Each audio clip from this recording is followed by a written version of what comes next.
So lately a lot of people have been asking how my birth went, and to describe it in one word I would use the word chaotic. And I think that that's a word that a lot of people would use for their first birth, but to give you an idea of how chaotic it was, we had to give them a verbal consent to treat us as I was pushing because we didn't have time to sign the paperwork. And I didn't sign the paperwork until after she was born, after like we did the whole weight check and everything. And when they gave me the paperwork to sign, one of the head people was like, how come you didn't get them to sign this already? And the nurse that was in our room attending us was like, it's been a little chaotic. So that's the word that I use to describe my birth. Hello, it's been a while. I'm Samantha, and today I thought I would get on here and share my birth story. I obviously have a very special guest with me today. So I'm going to try to do this story without waking her up. Now, let me tell you that I did not think that I would be making it to her due date at all. At around 37 weeks, it was really 36 weeks, I started getting contractions that would happen at night that were way more intense than Braxton Hicks, but still not super painful. I could sleep through them. Really around 37 weeks, getting close to 38 weeks, everything started picking up. The contractions were consistently every single night, but then when I would wake up in the morning, the contractions would be gone, and it would just be a cycle of that every single night. I started getting a lot of signs that I would be going into labor soon. So she had dropped down in my belly and she had been down for a really long time. It was kind of like harder for me to walk and stuff. I was also losing lots of my mucus plug. Oh, I was also having a lot of lower back pain at 37 weeks. I remember I went to my 38-week appointment and I was not expecting to come back for a 39-week appointment. I really thought that she would be definitely coming by then. Then, like the day after my 38-week appointment, she kind of moved back up into my stomach. She wasn't super low down anymore, and I stopped having like all the back pain and all the other labor signs. But I was still having those contractions at night. So basically from 36, 37 weeks on, I was getting those stronger contractions at night that would fizzle out by morning. 39 weeks, I went back, and that was the first time I had a cervical check. At that appointment, I was 2 centimeters dilated and about 70% effaced. I came out of that appointment being like, okay, that doesn't really tell me anything, but at least like those contractions that I was having at night were doing something. The doctor was very encouraged by that because this is my first baby, and she said that if we did have to induce, which she didn't think that we would have to, that me being dilated and effaced would help, and it would make that process go a little bit faster and easier. So I was encouraged by that, but still I wasn't really feeling anything. I was not feeling like I was going to go into labor at all. And then I got to December 21st, which was her due date, and I did have a doctor's appointment on that day. So I went into my doctor's appointment that day, and the doctor told me that I was 80% effaced and 3 centimeters dilated by that point. And I was like, okay, great, at least I'm progressing, but I'm kind of ready to have this baby. I really expected to have had her by now because everyone in my family has their babies early. Okay, I knew this would happen. We have a leak in one of our rooms, so there's some people here working on the roof now. My doctor had let me know that she wanted me to be induced at 41 weeks if I made it that far. I didn't really want to be induced. I really wanted to go into it naturally, so I was hoping that wasn't the case. So we said, is there anything we can do right now to like help induce labor? And she was like, well, we could try to do a membrane sweep since you're 3 centimeters dilated and 80% effaced. Like, I can do that. And I was like, okay, let's go ahead and try that. So she did a membrane sweep. I'm not going to go into the details of what that is. Like, you can look that up if you don't know. So she did that, and then she told me that it was likely that I would have some cramping and some bleeding from the membrane sweep. I had some initial bleeding right when she did that, but after that I kind of stopped bleeding. The doctor told me that if the membrane sweep was going to be successful, then I would probably go into labor in the next 24 hours. So I went home, I had a lot of cramping like she said, and it was kind of just annoying and uncomfortable because, you know, I was already pretty uncomfortable because I was 40 weeks pregnant. And then here I was having all this cramping. So basically I was like, man, I really hope that this works, because if it doesn't work, then I just went through all of this annoying cramping for no reason. Then nighttime happens. I start having the same contractions that I have all the time, but I was having more bleeding at that point. I was having some like bloody show, as they say. So that was definitely a good sign. And so I went to sleep thinking I could go into labor. I could not. Who knows? I woke up the next day, still haven't gone into labor. I don't know if you can hear that. Gray actually took work off that day because his parents were in town because they were trying to be here when the baby came. The thing about it is that they were going to go home on the 22nd of December. Their flight out was at like 9 o'clock at night. So they were kind of just playing it by ear, trying to figure out if they should cancel their flights or reschedule or what, because they wanted to be home by Christmas, but they also wanted to see the baby. The weird thing was I was still having contractions, and I was like, whoa, maybe this is a sign, because I'm having contractions in the morning, and normally I only have them at night. So I got out my little trusty timer app and I started timing the contractions. They were somewhere between 4 and 8 minutes apart. So then I called my mom and I was like, hey, I'm not in really that much pain, but like this is happening. And she's like, okay, we're gonna come over. So my mom and my dad and my sister came over, and Gray's mom, dad, and sister also came over. And Gray actually had planned to make bagels for everybody in the morning because he's good at making homemade bagels. So everyone actually was already planning on coming over anyways. And so then we were just hanging out in the living room eating bagels. We were playing Family Feud. I was just still timing the contractions, and I was really waiting for them to be more painful. And so then what ended up happening was my contractions did get a little bit more painful, but only every other one. So it was like they were 5 minutes apart, but it was like I would have one big contraction and then one like smaller one that was like barely a thing, but you could still know it was a contraction because I knew it was happening. And I was like confused by this. I was like, what does this mean? Another thing that you have to know is that my family has a history of really, really quick labors.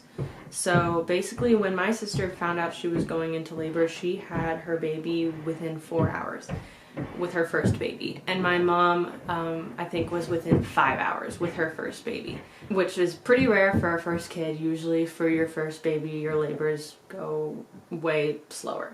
So I was kind of like cautious, thinking my labor could go really quick. And I told this to my OB, so my OB told me you should go into the hospital when your contractions are between 5 and 7 minutes. She said usually we recommend when they're between like 3 and 5 minutes, but I want you to go when it's between 5 and 7 minutes. The other thing was that we had a blizzard warning on our phones. So it was a little bit confusing because we had this blizzard warning, but there wasn't any snow in the forecast. So we were like, how can you have a blizzard when there's no snow in the forecast? But we did have like at least 2 feet of snow on the ground, maybe 3 feet in some places. And so what they were forecasting was really, really high winds that were supposed to blow the snow that was already on the ground around and make it just like really hard visibility. And they were saying that this was considered a blizzard and that it was a blizzard warning. So we were like, I don't want to be driving to the hospital in a blizzard, even though we didn't really understand. We just moved to Alaska over the summer, so we didn't really understand what a blizzard was or like how you could have a blizzard with no new snow. So, but we were still like, okay, they're calling for a blizzard. They probably know what they're talking about. So maybe we should just go to the hospital so that we're there. My sister was telling me you should really go in because I didn't know I was really in labor, and I had my baby on the bathroom floor because we didn't get to the hospital in time, because once like we realized everything was bad, it was too late. So she was like, you should really go in. And she's like, there's no way that you haven't progressed. You're probably already at like 6 centimeters or something ridiculous like that, because everybody in our family goes quick. So I was like, okay, that's a good point. Like, we should just go in to check. So in the car on the way over, I was just riding with Gray, and some other people were coming just to wait in the waiting room, but they were in a separate car. But I was with Gray and I was telling him, I'm going to be so annoyed if I get there and I haven't progressed. If I'm still 3 centimeters when we get there, I'm going to be really discouraged. And if they send me home, then I don't know what's going to happen, because I'm the type of person where if they sent me home and they said, hey, you're overreacting, then I'm not going to want to go back because I'm not going to want that to happen again. And so I'm like, if they send me home, we're probably going to have a baby at home, because I'm just going to like wait till the last second and not know when she's coming. We get to the hospital, they hook me up to the monitors to monitor the contractions, and she does the cervical check. This nurse that did the cervical check, she just was so rough. And it was like painful. And I was like, what the heck? I had no idea that this was supposed to be painful. And Gray was like watching this happen, and he was just like, she was super forceful. Like she would just like jam her hand up as quick as possible, like not going quick, slow at all. And so I was like, this is uncomfortable. Anyway, when she did the cervical check, I had not progressed at all from the day before. So I was still 3 centimeters and 80% effaced. And she did say something like, oh, it kind of feels like your water sac is bulging a little bit, but that's basically it. She said, you look exactly the same. And so they told me that you're probably not in labor, you're probably just having side effects of the membrane sweep. And so I was like, oh, okay, I guess, because they did say that the membrane sweep could cause contractions. And they were not really painful, like I could still walk and I could still talk through them. But since you haven't progressed at all, you can either go home and come back if things get worse, or you can walk around for an hour. You can sit in the bathtub if you want, and we can recheck you in an hour. And I was like, okay, let's just do that, because why not? Gray and I went into the tub room, and I sat in the tub for almost an hour. I was still like timing the contractions. They were getting like more consistently painful. It wasn't like every other one anymore. It was like kind of everyone was about the same level of pain. But I was in the bathtub, so it made me feel a lot better. So then we went back and she checked me again, and she says, you still have not progressed at all. And I'm like, this is not going quick. Like my sister said it would, my mom said it would. They said that their labors went so quick, like this is not going quick. And so then they said, we think you should either go home or we should do something to kind of speed this along. We should break your water for you, or you should go home. And I was like, I don't really want them to break my water for me, because I don't really want things to happen not naturally. Because my goal going into this was to have a natural birth, no medication, no epidural, just a regular natural vaginal delivery. And so the nurse said, why don't I give you a little bit of time to talk it over? So Gray and I were talking, and I was like, I don't want them to really break my water, but I also really don't want to go home, because I feel like if I go home, I'm going to have a baby at home, because I'm not going to want to come back and maybe have them send me home again. And also there's a blizzard warning. So if we go home, is it going to be harder to get back to the hospital? So we were like balancing all of these things. Then we were like, is it possible for us just to stay for another hour and see how things go? Because clearly my contractions were worse. My mom actually came back, and she, because she was waiting in the waiting room, and she hadn't seen me in an hour. And since she hadn't seen me in an hour, she could really tell that my contractions were worse than they were. So she was like, yeah, like, I think you are progressing. Contractions always do something. Like, even though you are not more dilated, contractions are always doing something.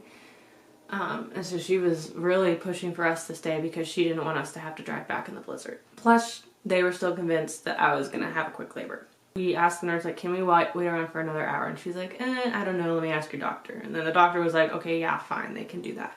But the nurse still, again, said, like, you really should just go home or break your water. Like, it's probably not going to do you any good, since you haven't progressed, like, this entire time that you've been here. And I was like, kind of getting annoyed at this point. So we waited around for like 20 minutes. I was like, I don't know if I could go home and sleep through these. Like, these are more painful. I was wearing a hospital gown and I had nothing on underneath it, so I actually went and put on my underwear, because I was like, okay, if nothing's progressing, then I can be a little bit more comfortable by putting on my underwear. So I did that. I was like, I guess I could go home and rest a little bit. And my mom was like, no, you really shouldn't. And Gray was kind of just like, do whatever you want. And so finally I was just annoyed. I was annoyed that I hadn't progressed. I was annoyed that I'd come into the hospital and they were like, nothing's happening. So I was like, you know what? Let's just leave. Right after I said that, I just had this like super painful contraction, and then I actually got on all fours on the bed and was kind of just like, man, this like really hurts. And then all of a sudden I just felt this pop and this gush. So my water broke. And I was like, and I think I said something like, there it is, because I was like, I don't think Gray or my mom knew it was happening yet until they like saw the water like dripping out. But like I said, I had just put my underwear on, so my underwear was soaked.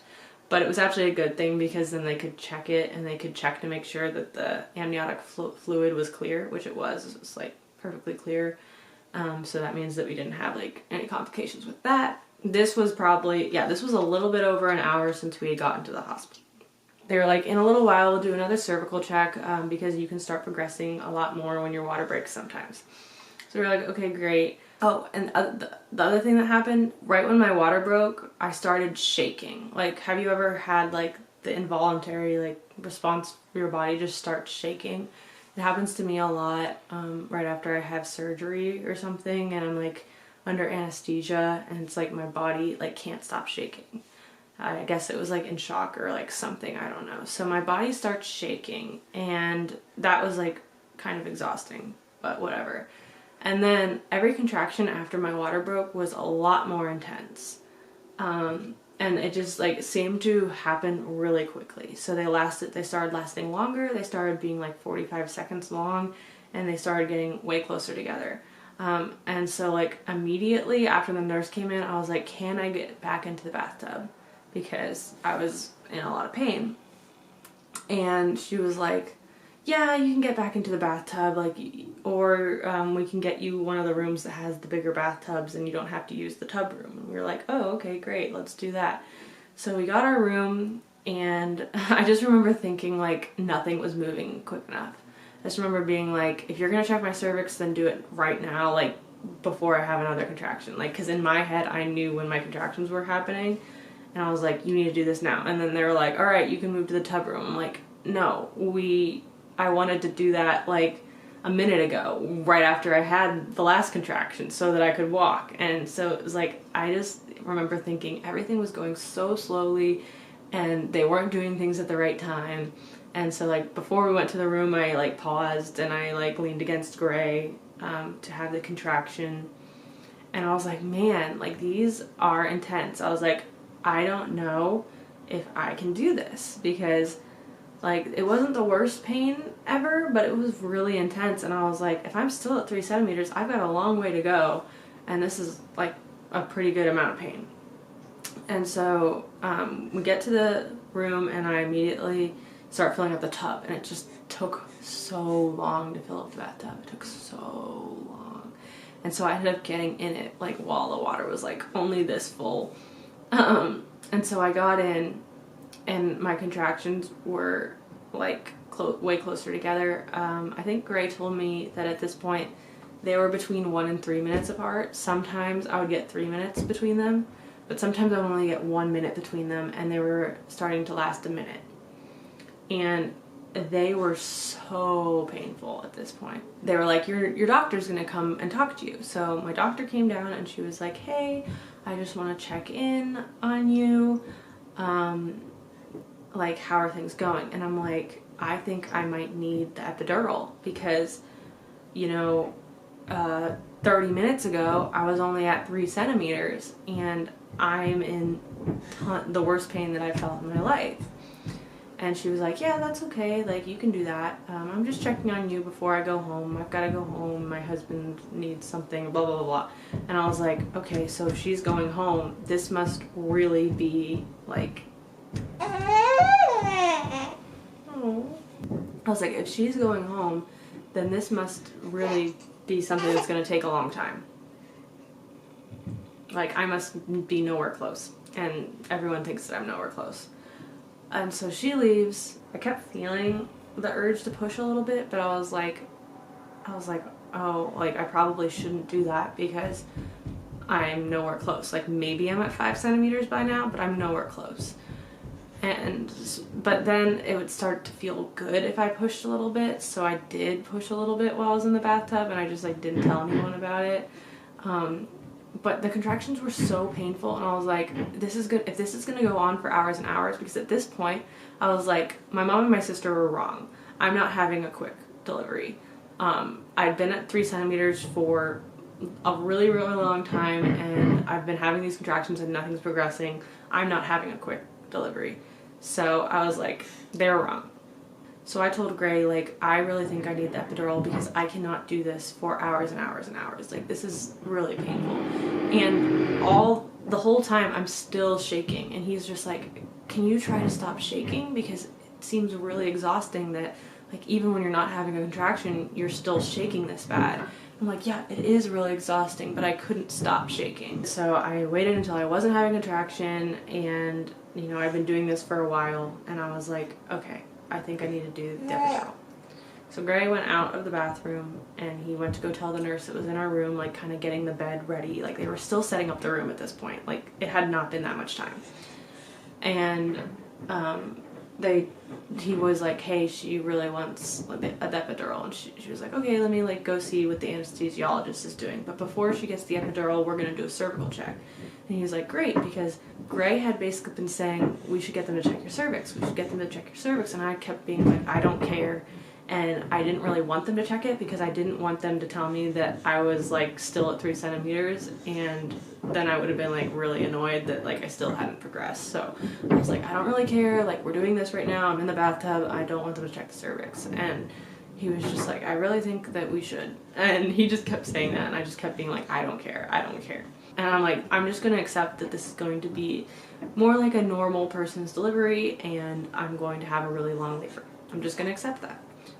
And so then the nurse went to go get the anesthesiologist, and she comes back and she says, hey, the anesthesiologist has a thing coming up, so he can either do this in 30 minutes or he can do this in 3 hours. And so she was like, so you need to decide if you want it now, then you need to have it like right now. She was like, okay, well, why don't you get out of the bathtub and we'll get the anesthesiologist, we'll do a cervical check before he comes in, and then he can start the process. And I was like, great, let's do that. So I get out of the bathtub, and then everything was just like immediately more painful because I wasn't in the bathtub anymore. The bathtub was helping my pain, clearly. I basically felt like I just needed to be in like kind of a hunched over position or like an all fours position the entire time. But then the anesthesiologist comes in basically right after I get my hospital gown back on. And he's like, all right, like, let's do this. And the nurse was like, okay, let's go. And Gray was like, what about the cervical check? And they were like, oh, well, like, he's here now, let's just check it afterwards. And then he was asking me like, are you sure you don't want them to do the check right now? And I was like, no, I don't care, let's just do this. I know that I'm nowhere close. So foreshadowing. Basically, you need to be in a certain position to get the epidural. And I did not want to be in that position. It was like really painful to be in that position, and like I said, like I still was having like these feelings of pushing, but once I got into the sitting down position, I didn't really have those anymore, or like I kind of still had them, but it didn't feel the same. Like, I don't know how to describe it. Basically, it just felt more painful being in the sitting position that I had to be in. And while this is going on, I'm still having the contractions between 1 and 3 minutes apart. They're still lasting a minute. They're extremely painful. I have my arms on Gray's shoulders, and I have to stay still while they put this needle in, which would have been fine if it took the amount of time that they said it was going to take. But then they have to do this thing where they test something with the epidural before they can like actually give you the epidural. So they had to hook me up to these machines, and like this machine wouldn't work. So they spent like 10 minutes trying to get this machine to work, and it felt like the longest 10 minutes of my life because I'm still sitting there feeling the full pain of all the contractions and not being in the position I want to be in and not being able to move because I have this needle on my back and they tell me to stay still. At that point, I'm like almost thinking of telling them, just take it out and let me sit how I want to sit, because I was like, I really just need to not be in this position. I need to be in a different position, because clearly she wanted to come out and I was not in the right position to help her to come out. I was like that close to telling them that finally they got the machine working. I don't know if that's something they can do. I don't know if they can take the needle out at that point, but I really wanted them to. And then at that point they finally got the machine working, and so they were like, all right, like it's working now, like you can give her the epidural. And I was like, oh finally. It started working like pretty quickly, like my contractions were less intense and then I couldn't feel them at all. And so after the 10 minutes of when they came in and they were like, hey, like, do you feel anything? And I'm like, no, I don't feel anything. So after that 10 minutes that they told me to wait to see if the epidural worked, they're like, okay, we're gonna put the catheter in and we're gonna do a cervical check now. And I think Gray just breathed a sigh of relief, like finally they're checking my cervix. So they put the catheter in and they checked my cervix, and basically there were two nurses. There was one that was like the regular nurse at the hospital, and there was another one that they were clearly training, but she seemed like she knew what she was doing. Like she seemed like she had been a nurse, labor and delivery nurse before, but she hadn't been at the hospital, so she was kind of just like learning the ways of the hospital. So she was the one that was checking me, and she like put her hand in and was like, I don't feel anything, like I don't feel a cervix. And she was like, what the heck? And then the other nurse was like, let me see. And she was like, yeah, like she's like, you're complete, you're 10 centimeters, you're complete, and the baby's at a +1 station. And so then the nurse started like freaking out because the doctor had just gone home, and she was probably already home at that point because it had been like 30 or 40 minutes. And so she's like, I need to call the doctor right now. And so she runs out of the room and calls the doctor to try to get the doctor to come. And she was like, and I was kind of like, okay, so if I'm complete, does that mean I need to start pushing? Because like that's what I was under the impression that once, you know, you're 10 centimeters, you need to start pushing. And so then I was like, okay, so now I understand why I was in so much pain, because I was at 10 centimeters, and probably when I was feeling like I should push, I probably should have been pushing all that time. And probably while I was sitting there waiting for the epidural, I was just stalling everything because I was not in the right position. The nurse is like, wow, you weren't kidding. It says in your chart, like, your family has a history of quick labors. And I was like, yeah. And she's like, well, you guys weren't really kidding about that. And I'm like, I guess not. And so, so they call the doctor, and the doctor comes back, and they're basically like, okay, you just sit here. And I was like, oh, okay, I can just sit here. And like, obviously I wasn't feeling contractions, so I wasn't feeling like I needed to really push that much. And basically they were like, she's at a +1, so we'll try to like move her down farther so it'll be easier for you to push. So it takes the doctor like 20 or 30 minutes to get there. And then the baby was still at +1. And they're like, okay, so she hasn't moved down at all. Like, let's try to lay you on your side and use this peanut pillow and try to make the baby come down. And I was like, okay, like, sure. And because I was like, at this point, I'm not feeling anything, so I don't really care that I'm not pushing the baby out. Like, sure, I wanted this to go quicker, but whatever. And Gray had actually gone out to the waiting room where our family was and had told them, like, hey, she's like at 10 centimeters, she's complete, like, it's going to be happening soon. It's basically, in the 2 hours since my last cervical check, I had gone from 3 centimeters to 10. It was like 7:45 or something when my doctor came in at that point, and it was now like 10 p.m. and nothing was happening. Like, she wasn't moving down farther. I was like, what the heck? I thought that when you are 10 centimeters incomplete, like, you're supposed to have a baby. But I guess that's just when you have an actual birth, and when you have an epidural, they can like let you wait a little bit longer and try to get the baby farther down. But then they just came in and they're like, all right, let's just start you pushing. And I was like, so I could have done this a long time ago. But anyway, whatever. So I started pushing whenever I was having contractions, which was like super weird, and like I couldn't feel anything, so I didn't really know, like I had them like telling me when I was having a contraction, and I didn't really know how to push. I probably pushed for something 20 something minutes, and then her head was crowning. They called the doctor in, and the doctor delivered her. So she was born on 12/22/22 at 22:12. Then I delivered the placenta, and she was on my chest. Everything was going perfectly smoothly. It's like she was healthy. She was on my chest for a really long time, and I'm like how is everything going with the stitching? And she was like, this is just really kind of complicated. And I was like, oh no, like how bad is the tear? And she was like, well, it's only a 2nd degree tear out of 4, but it's like in these really weird places, and they had to call in like other nurses and get special tools and stuff so that she was able to see. She was like, I'm really just trying to do a good job so that you heal all right, but like this is a really, really weird tear, and it's like going up, and I don't really know exactly. Obviously I couldn't see it. So Gray and I were just enjoying having her while they took like an hour at least to stitch me up. And I was just like, well, sorry to all the people who are in the waiting room that want to see her because this is taking a really long time. So it took them like an hour to stitch her up. Then we tried breastfeeding, and then we weighed her. She weighed 8 pounds exactly. Finally, after that, all that, Greg got to hold her, and he enjoyed some time with her, and then it was midnight. It was like past midnight at that point, and I was breastfeeding her again, and I was like, okay, why don't you let some of our family come in so that they can go home? And they came in.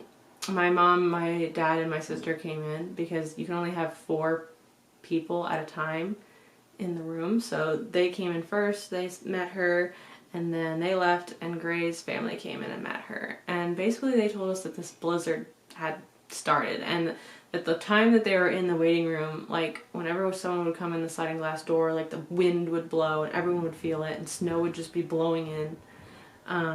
And it's actually weird because they have like one sliding glass door, and then they have like a hallway, and then they have another sliding glass door, but still snow and stuff was like getting into like the main waiting room. Whenever the door would open, the ceiling tiles would just like be blowing. And so we were like, well, we're happy to be in the hospital during this because that means we don't have to worry about losing power. And we'll have heat and we'll have power.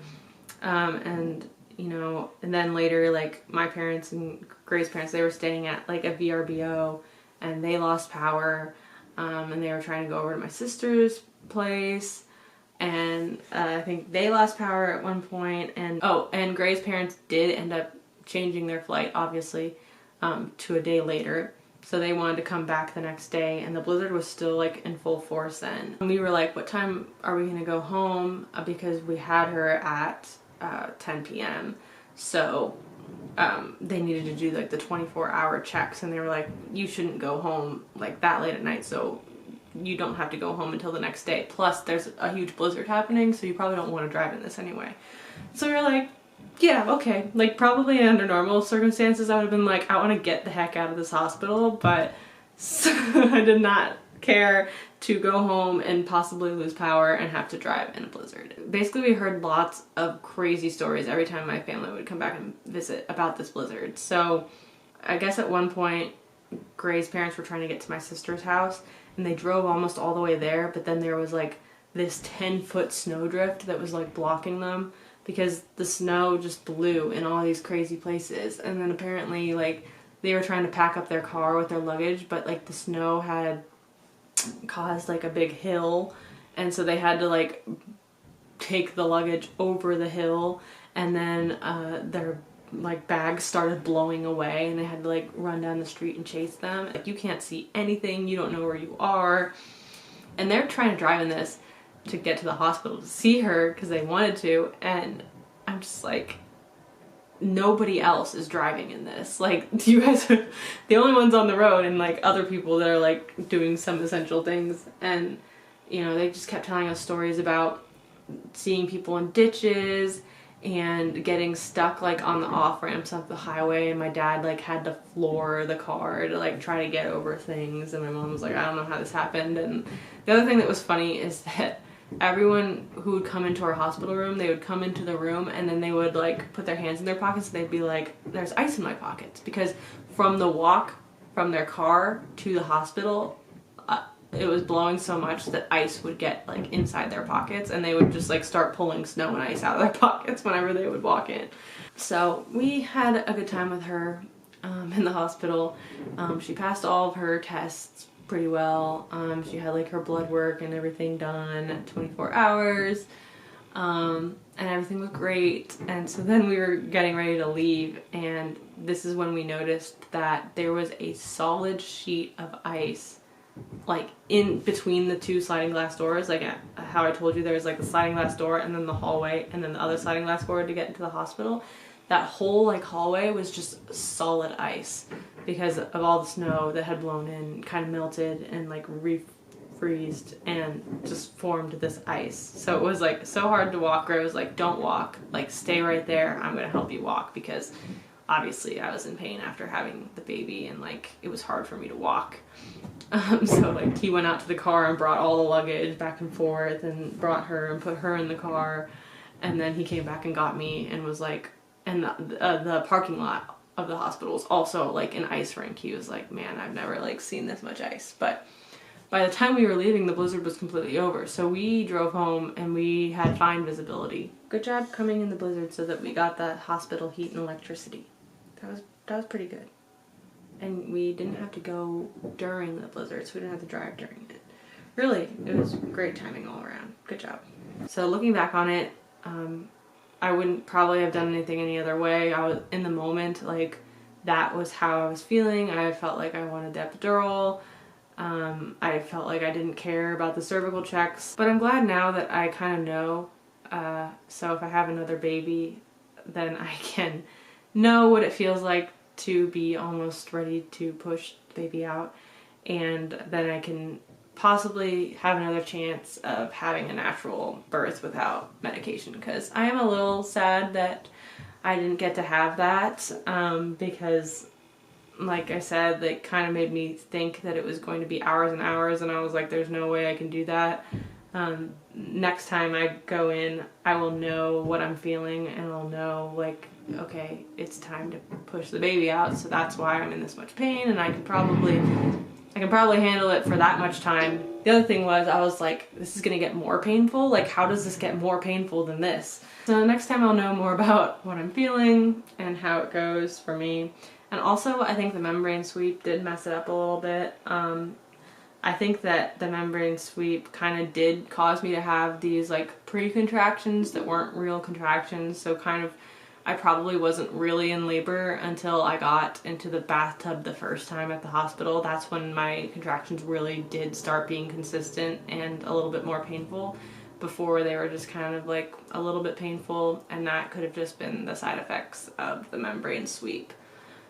So next time, hopefully I won't have to get a membrane sweep either, because I do think that that kind of messed with me. But I am really grateful that I did have the membrane sweep this time, because it worked, and I did start labor within the next 24 hours, and you know, she's happy and she's healthy, and I didn't have to get induced, because I really didn't want to have to get induced.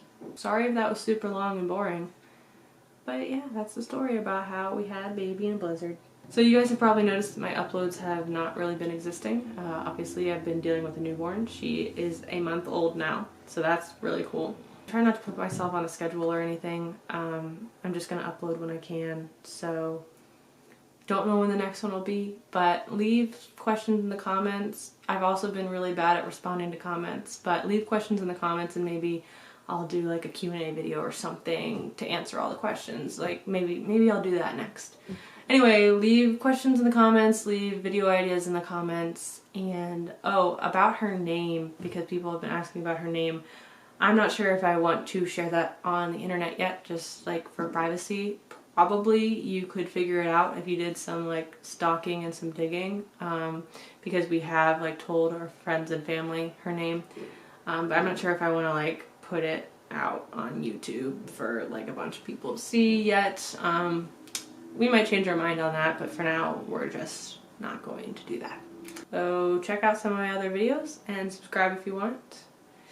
Yeah, that's all. Bye.